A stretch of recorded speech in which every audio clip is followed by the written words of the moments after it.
Here we go again. Hi guys, how you doing? Hi guys, welcome back to my channel. It's your boy Amishi. So today I'm reacting to um South Africa geography. So let's go. Let's watch and learn. Oh, what's happening? Kokoka, ikaka la kapaleka, ikini la tibalika la kaula ukokoko.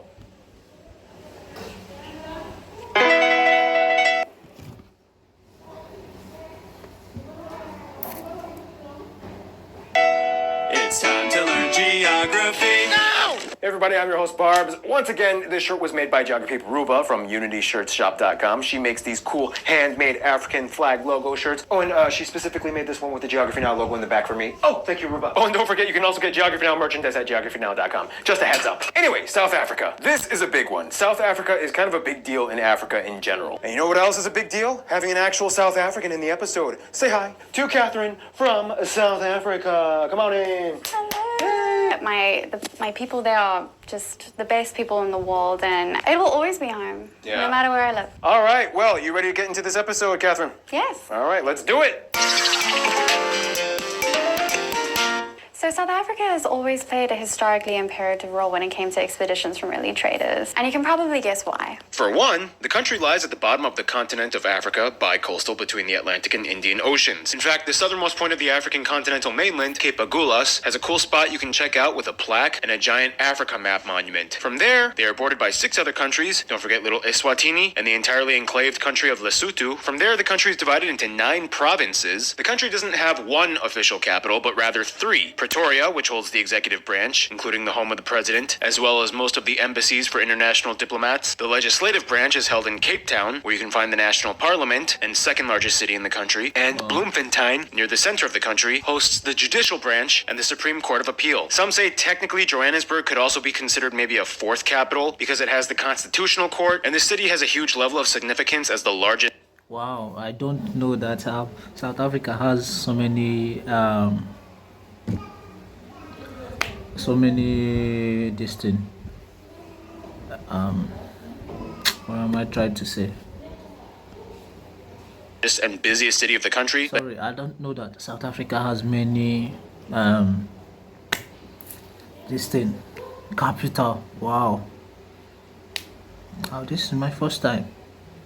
So let's watch and learn. I hope you're surprised too that South Africa has so many capital. As the way I surprised, because me I surprised. I thought before that Johannesburg is the South Africa capital. But you decide. Johannesburg also hosts the biggest and busiest airport in South Africa, OR Tambo International, whereas the second and third largest airports lie respectively in the second and third largest cities, Cape Town and Durban's King Shaka International. The country has a wide network of roadways and the most well-developed rail system in all of Africa. Johannesburg being the main central hub that spiderwebs all the other main lines that stretch into every other province and abroad into neighboring countries. South Africa also boasts incredible seafaring infrastructure, with the second busiest container port in all of Africa, after Port Said in Egypt, the port of Durban, which provides 60% of all South Africa's shipping revenue. Finally, South Africa's island or insular region are mostly confined to small patches along the coasts, like the Port Elizabeth Bay or Robben Island just north of Cape Town, famous for being the spot where Nelson Mandela was imprisoned. However, if we include the entire domain belonging to South Africa, then Prince Edward and Marion Island, which belong to the Western Cape Province, are the actual southernmost points of the African continent. These islands are mostly uninhabited, with the exception of a meteorological station and bunkers for scientists. Yeah, and the southernmost point on Marion Island, it's called Cape Hooker. Literally, it is. So, okay, you're probably wondering, why isn't Lesotho part of South Africa? Yeah, why? Well, long story short, it was kind of like... Okay, if you help me kick his ass, I'll be one of your protectorates. You got a deal. I got him. Woo! Hey, your king died, and we want to make you a part of the Cape Colony. Oh, no, I'll just stick with protectorate. Well, we don't like that. Okay, well, I guess that means we'll spend the next 14 years resisting and giving you a headache. Deal. We give up. We'll give you guys self-rule as a separate crown colony. You guys suck, but whatever. It's better than being part of the Cape Colony. South Africa is now going to become its own country, and we want you to be in it. Oh, hell no. Oh, come on. We're going to have very tense, racially divisive apartheid policies that will disenfranchise your people. Okay, how do you see that as conducive to the benefit of my people? Oh, yeah, I don't. All right, well, enjoy your self-rule. And from there, pretty much sealed the deal that Lesotho would never join South Africa. Anyway, Now, here's the interesting thing. Even though South Africa is a republic, the constitution includes the traditional leadership clause, which recognizes the certain indigenous monarchs. yeah, today there are about 13 monarchs from 9 different ethno-linguistic groups and tons of other smaller paramounts and high chiefs in South Africa. Although they do not have direct legislative power to the republic, they have a high degree of regional influence and involvement in communal affairs. Sadly, shortly before filming this episode, Zulu King Goodwill Zwelithini passed away. He ruled for 5 decades and had a huge role of significance in the Zulu community. Wow, he was a king. King. Well, in any case, let's talk about some of the top notable spots, and let's have South African influencer and travel writer Golfari do it for us. Golfari, take it away. Hey everyone, I'm Gofari, a South African travel blogger, and I'm going to talk you through the notable sites to visit in South Africa. So I'm going to talk through the cultural and the man-made sites. We have Blokrans Bridge, which is the highest bridge bungee in the world. We also have many theme parks like Gold Reef City, the Palace of the Lost City, and Ushaka Marine World. Ponte Tower, District 6 Museum, the world's largest pineapple, the Big Hole, Orlando Towers, Baobab Tree Bar. We have 10 UNESCO World Heritage Sites, such as Mapungubwe and also Robben Island, which is where Nelson Mandela was imprisoned. Thank you. Thanks, Golfari. You are awesome. Check out her Instagram and pages in the links in the description below. But yeah, South Africa's natural wonders, you won't even know where to begin with. Like, they have the largest cave system in Africa, the Congo Caves, Borgslags potholes, the tallest waterfall in Africa, and it just goes on and on. Whoa, whoa. Hold your horses, Catherine. That's the nature stuff. You're going to... We're going to talk about that in the next segment. The next segment, which is... So, South Africa, one word, blessed. For one, the country is a low-risk malaria nation, and most areas in the wilderness don't even require medication. They even have their own unique biome called Fynbos, the smallest and the richest of the 6 floral kingdom in the world, only found in southern Africa with over 6,000 endemic plant species, including the national flower, which is the king protea.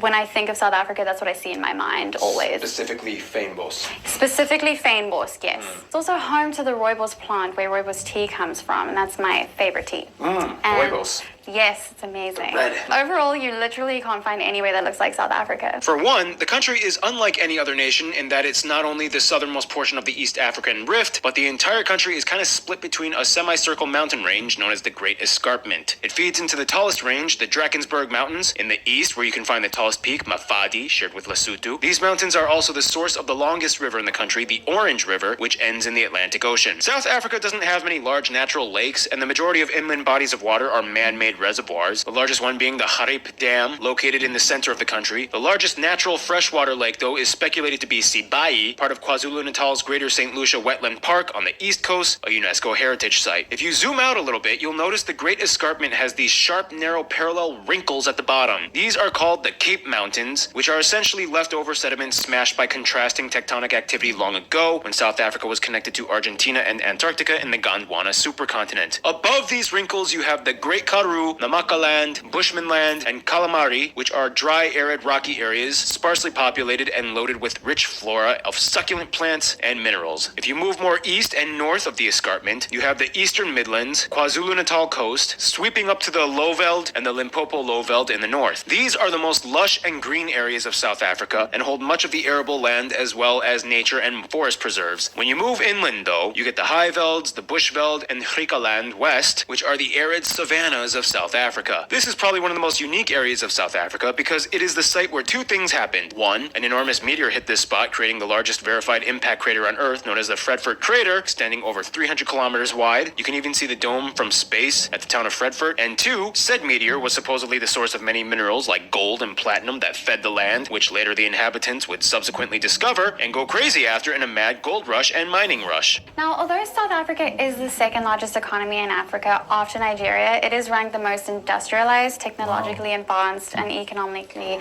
diversified. Oh, I don't want to say anything about this economic thing. So, which one is Nigeria is first? What did? Oh my God! Let me not bring politics here, boss. How can South Africa be second to Nigeria?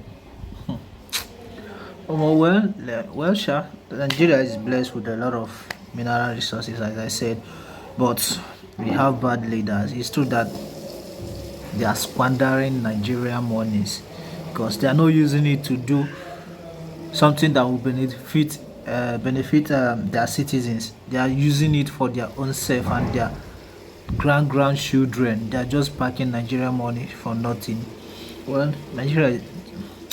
Oh, let me not talk about it because if I start to be talking about it, I'll feel a lot of pain. So let's continue. And before I forgot, please guys, like and subscribe to my channel now. Please, I beg you. Thanks for watching, but please subscribe to my channel. Let's continue. Diversified. And although the country does have a wide income gap between the wealthy and poor, the middle class has been growing every year since the 90s. Today, South Africa is one of the world's top platinum and chromium producer. They consistently rank in the top 10 producers of gold and diamonds as well. And finally, the gold rush in Witwatersrand. 1886 pretty much established the country as a mineral powerhouse. Advised only about 5% of the population is formally employed in farming. This means they've shifted much of their economic activity towards other sectors like manufacturing, business, and finance. Today, JSE Limited is the largest stock exchange in Africa, ranking 17th in the world with over trillions of dollars of investment revenue. South Africa also boasts some of the best medical facilities in Africa and has the third largest hospital in the world. Sadly, though, South Africa does have the highest population of people infected with HIV at over 7.5 million and fourth in the world per population ratio. There's even a character on their version of Sesame Street who has HIV to help kids born with AIDS to cope. And finally, the country has a huge tourism industry, mostly in the nature areas. Speaking of nature, it's time for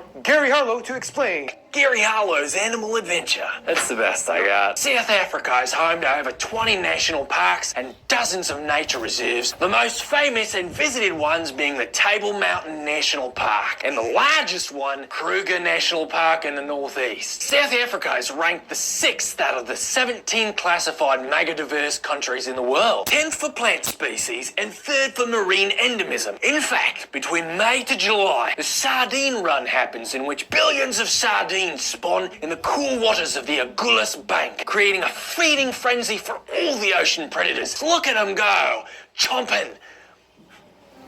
Jaws. And there's over 850 bird species, including the national bird, the blue crane. But more interesting, South Africa and Namibia are the only two countries in Africa that host penguins. The endangered African or Cape penguin is unique in that it has pink glands above its eyes to help regulate body temperature, since South Africa is generally much warmer than the typical habitat for penguins like, Antarctica. There's nearly 300 mammal species inhabiting the wilderness, including the national animal, the springbok. There's even an entire national park dedicated to elephants in the south. And finally, South Africa is not only home to many animals, but also extinct animal fossils. The Karoo region has more dinosaur fossil sites than any other place in the country, and numerous dinos have been excavated. And speaking of dinos, I got a philosopher. Wrap this up. Thank you, Gary. And speaking of wraps, it's time to end off the segment as we always do. Whoa, what's going on? Oh. Food! All right, let's roll. South Africa has so many unique dishes, but one thing is guaranteed. You will see meat on almost every menu. No shocker, they are the largest meat producer in Africa. In any case, here are some of the top dishes you guys suggested. Poppenvors, milk tart, frikadelle, bunny chow, cooked sisters, malva pudding, hoiki kos, fat cakes, mopani worms, savory pies, Cape Malay curry, babua tea, biltong. The Western Cape province has some of the most refined wineries in the world, starting all the way back to 1659. And supposedly, Route 62 is the longest wine route in the world, going over 850 kilometers long. And of course, many might argue the national dish would be braai, or South African-style barbecue, cooked over wood flames. Whoa, Noah, you're back. Okay, cool. Thanks, Noah. Oh, and don't forget to get some burgers from Wimpy's and a rib meal from Steers on Wacky Wednesday. And make sure that you go to Spur. Spur has the 2-for-1 special on Mondays. And speaking of the people of South Africa, I think that means we should probably move on to the next segment. Now, I asked you guys, the South African geography peeps, what it means to be South African, and here are some things you guys said. Being a South African is very nice because we have so many different types of traditional groups where everyone is celebrating. We come from a beautiful country. We're full of cultural diversity. And of course, we truly epitomize the Rainbow Nation. To be South African means to live in the most beautiful country in the world and to be part of the most vibrant and energetic group of people. We're quite resilient when it comes to the challenges we face. As well, they have got a strong sense of pride. Living in a post-apartheid era, I feel that we have a lot of unity, we have a lot of strength, and we are really heroes for the challenges that we face every week and that we overcome. And we always find a way to remain in the game and strong. It's an absolute miracle. If you got to see the 2019 Rugby World Cup in Japan and seeing how diverse and incredible South African athletes were, it's ever changing, it's always evolving, so many different art movements and interesting things going on. It's an incredible thing. I am especially appreciative of the fact that I don't have to travel far to experience something different. Each of its 9 provinces are so unique in their landscapes, in their cultures, in their flavors. So that's what makes it such a fun and exciting place to be. Thank you, guys. What about you, Catherine? Well, I would say that every weekend is a jol. Joel? What was it? Jol. What is that? So if you're going to go for a jol, you're going to go for a party, and it's going to be like a really insane night. Like if you're going to go jol, you're going to go like really hard that night. Okay. Now, as you will find out, South Africa is very diverse in terms of ethno-linguistic people groups. Let's start with the pie chart, shall we? The country has about 60 million people and has the largest white and Asian populations and percentages per population in all of Africa. The country is made up predominantly of black Africans at about 80%. However, keep in mind, of this 80%, there are many groups. Zulus and Xhosa are the largest ones at about 23% and 16%, followed by the Northern Sotho and Tswana at about 9% and 8%. And from there's a bunch of other groups, but we'll talk about them later in this episode. For the remaining 20% of the population, the white South Africans and coloreds have almost identical populations at somewhere around 9% each. Keep in mind though, amongst the white population, about 60% of them are Afrikaners and 35% are English, the remaining 5 or so percent being other Europeans. The rest of the population is mostly made up of Asians like Indians, Malays, Chinese, and so on. So they use the South African rand as their currency, and they also use the M plug outlet, and they also drive on the left side of the road. Left, former British colony. And also, somewhere around 80% of the country is Christian, mostly adhering to Protestantism. So first off, let's clarify some confusing distinctions. So you heard that word, coloreds. Okay, we Americans might have some horrible pre-civil rights flashbacks when we hear that word, but we assure you, it's totally safe to use here in South Africa, right? Yeah. It is totally safe, and I actually did use that word a few times in America, and I didn't know what I was doing until one of my friends that was American, he actually pulled me aside and was like, no.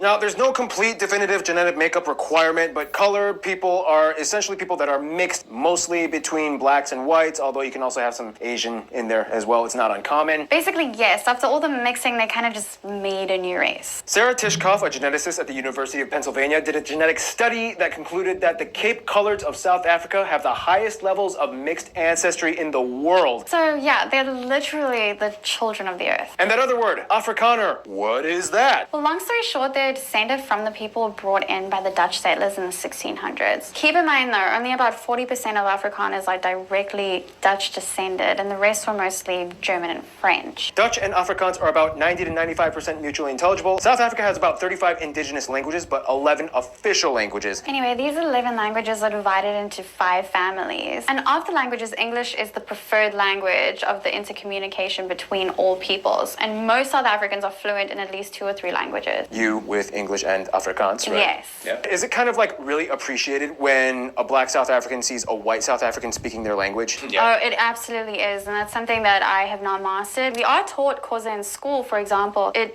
isn't to the degree that Afrikaans is taught. You don't really become fluent. Like I can understand certain things, but not a lot. Yeah, I think Port Elizabeth was changed to Taipela yes, or something like that. Yeah. Exactly. You said that good. Practicing. That was good. And yes, many of the Nguni languages like Zulu and Xhosa have the click sounds.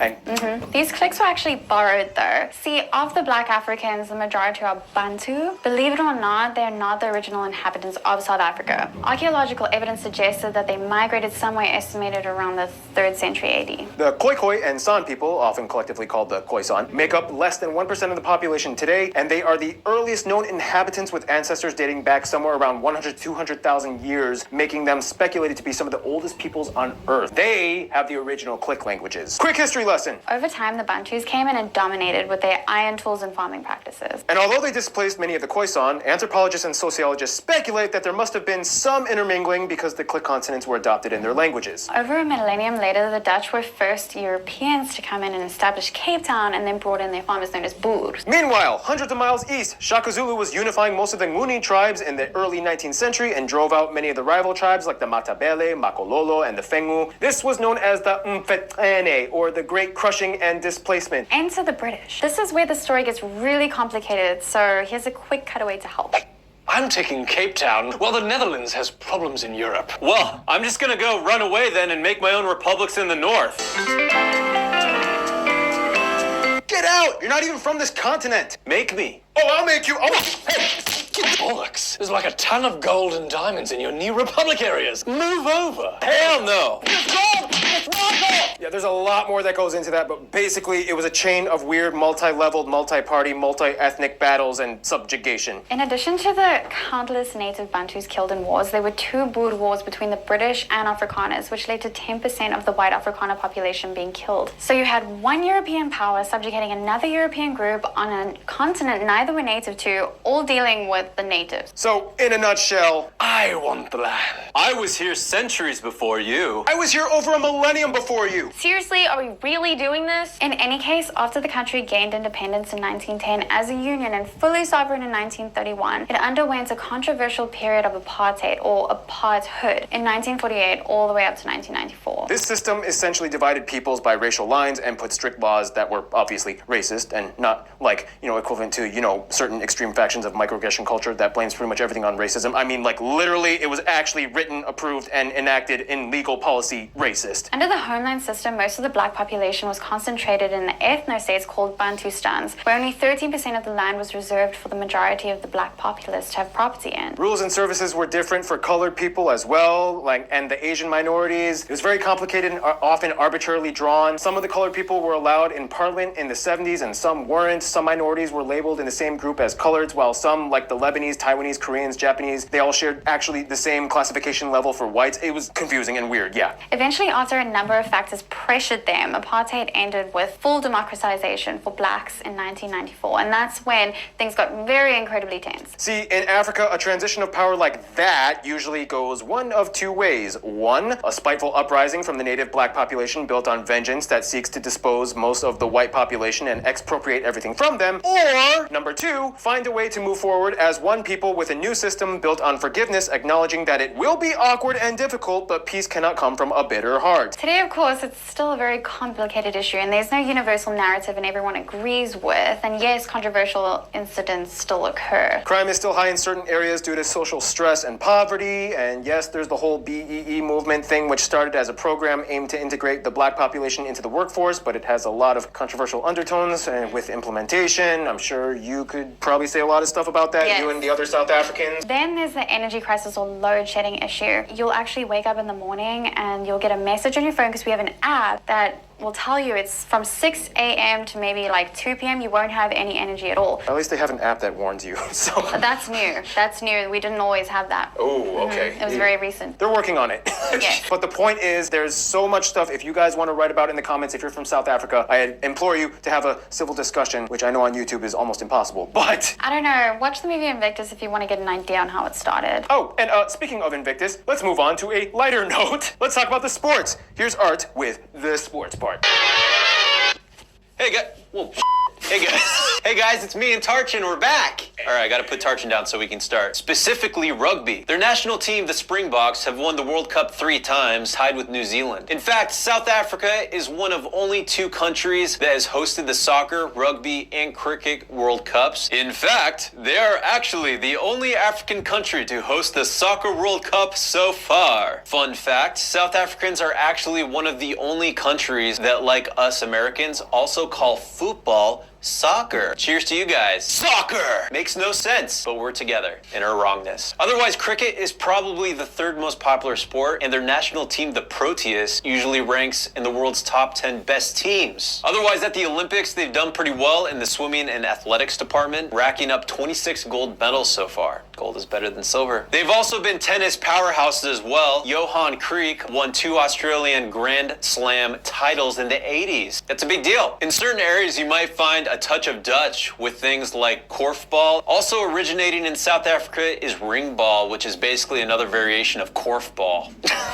Ukske is a traditional Afrikaner sport similar to horseshoes, in which you have to knock over a peg on the ground from a distance. And many of the native peoples have their own style of martial arts. The most renowned probably being the Nuni stick fighting, or Donga, performed mostly by the Zulu or the I can't do it. That was horrible. What's that, people? That was better, yeah. Okay, and that's it for me. I'm gonna get the out of here. I'll see ya.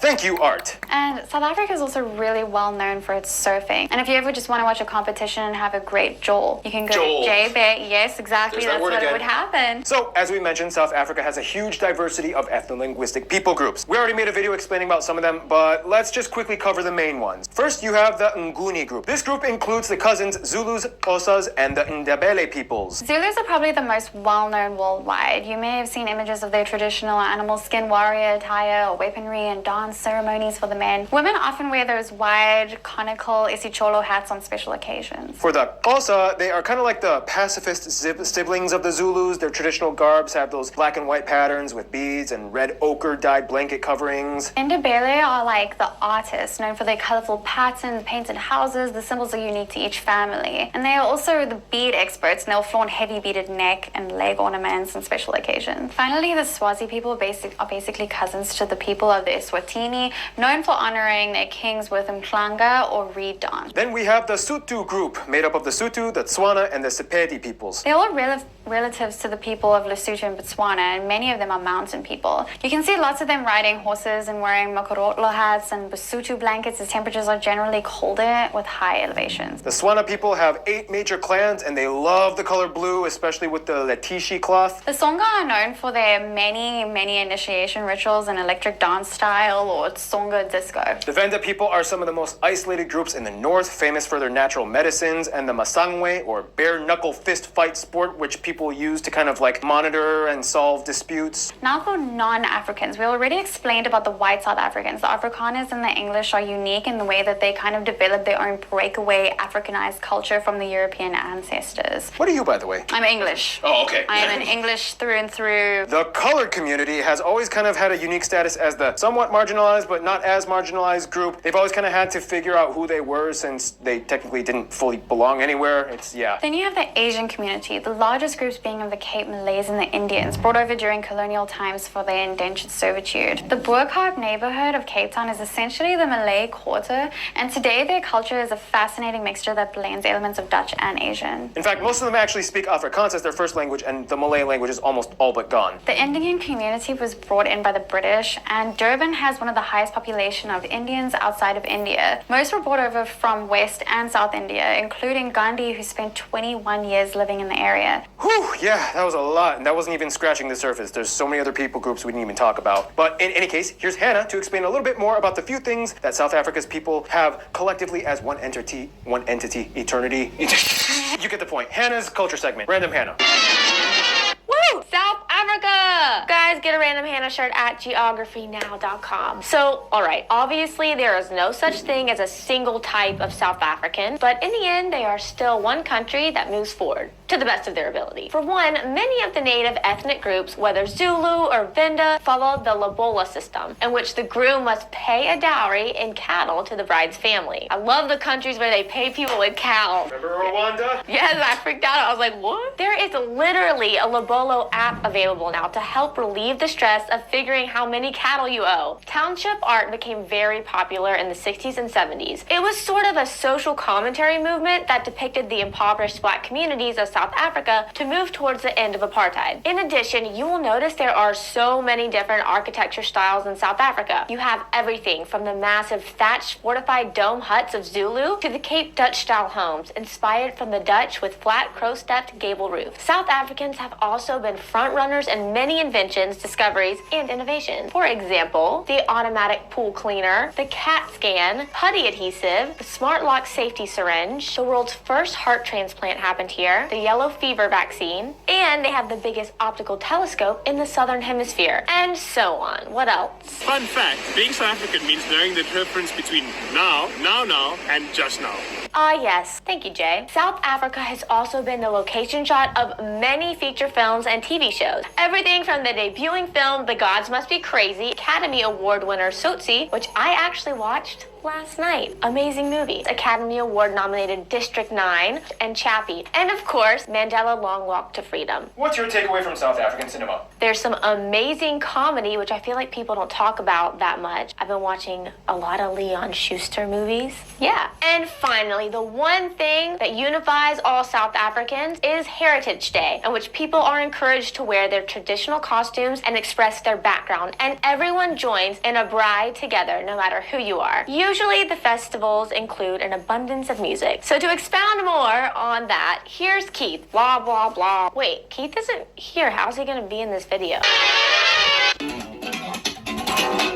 Hannah, I'm in Florida, and guess what? You can't cancel me? Anyways, South Africa, they have so much going on. Even their national anthem is sung in 5 different languages. Basically, from the beginning, traditional vocals were used, along with the marimba, the uhadi, the kora, and other assorted hand drums and harps. The first style of music to really take over the world, probably Marabi. Now, Marabi started out in the slums of Johannesburg, and Marabi is a style of music that is basically underground swing jazz. From there, world-renowned artists such as Soweto Gospel Choir and Lady Smith Black Mambazo have put South Africa on the map. Every South African will definitely know Johnny Clegg, the white Zulu who wrote songs in Zulu to criticize apartheid. Today, South Africa is known predominantly for its popularity in house music, and more specifically for the subgenres of Blum and I'm a piano.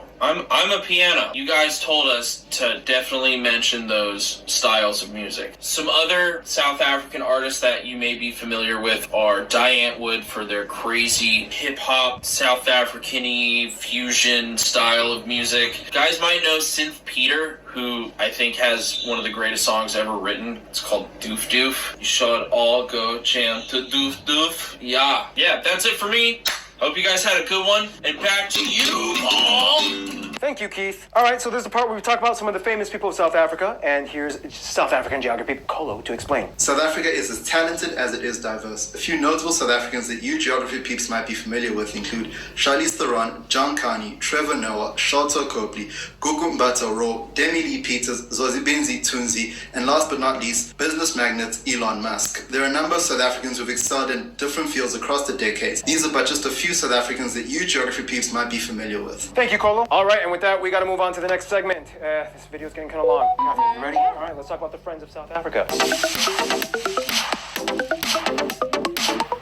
All right, so South Africa and their clique, who's in and who's close? Well, it really depends on where you want to start on the globe, but put in a nutshell. As a member of the Commonwealth of Nations, of course, South Africa has always had many ties to their Anglophone counterparts. New Zealand and Australia are kind of like the Southern Hemisphere trio that dominate the Tropic of Capricorn. These three have been trading and assisting each other for centuries and have friendly competitions. There was a bit of tension in the past, though, since many white South Africans choose to move to these countries in fear of policies they think might target them in South Africa. It got to the point where an Australian cabinet member member even referred to them as refugees, which caused some backlash. But apart from that, overall, these three get along great. South Africa is also a member of the BRICS nations, the Association of Emerging Economies, being Brazil, Russia, India, China, and South Africa. Together, these five have about a quarter of the world's land and about 40% of the world's population. They maintain a non-interference policy with mutual benefit plans. As a former British and Dutch colony, obviously the UK and Netherlands have cordial ties. Many South Africans visit or live in these countries. Interestingly though, despite a heavy usage of the Afrikaans language, South Africa has rejected all offers to join the Dutch Language Union and today stands in special partner status along with Indonesia. If you ask who South Africa's best friends are though, you'd probably have to head a little closer home. Today, despite being fully independent sovereign nations, South Africans usually don't even see Lesotho or Eswatini as separate countries. South Africa even has more Sotho and Swazi people than the entire population of each country. Same goes for the Tswana people of Botswana. So they get these countries. In addition, Zimbabwe, Mozambique, and Namibia are also in the core group. They share a lot of the same ethnic groups like the Shona, Tsonga, and Khoisan. Granted, yes, there was a little bit of tension with Zimbabwe when they called for economic sanctions against South Africa during apartheid, and South Africa was pissed that Zimbabwe was hosting guerrilla rebels, and they didn't really like Zimbabwe's expropriation laws that kind of kicked out almost their entire white population, but nonetheless, they have good relations. As for Namibia, they actually were a part of South Africa until gaining independence in 1990, so there's a significant historical tie. Today, a huge portion of Namibia's economy is tied with South Africa. They even accept the South African rand as legal tender, and overall, they just really like each other when they meet up. In conclusion, I think you should take it away,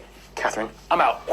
So South Africa, I feel, is super unique in the way that we connect with one another. The words that we use, the lingo, just everything is very different to anything I've ever experienced in another country. I feel like... Yes guys, that's where we hold it. That's the geography of South Africa. Wow, I learned a lot of things today. I hope you learn a lot of things about South Africa's. Wow, don't know, sorry, but I would like to visit there. About a lot of Nigerians, yes, a lot of Nigerians are there doing business there. Please guys, like and subscribe to my channel. This is where I will hold it on this video. Thanks for viewing my channel, and I really appreciate it. Peace out.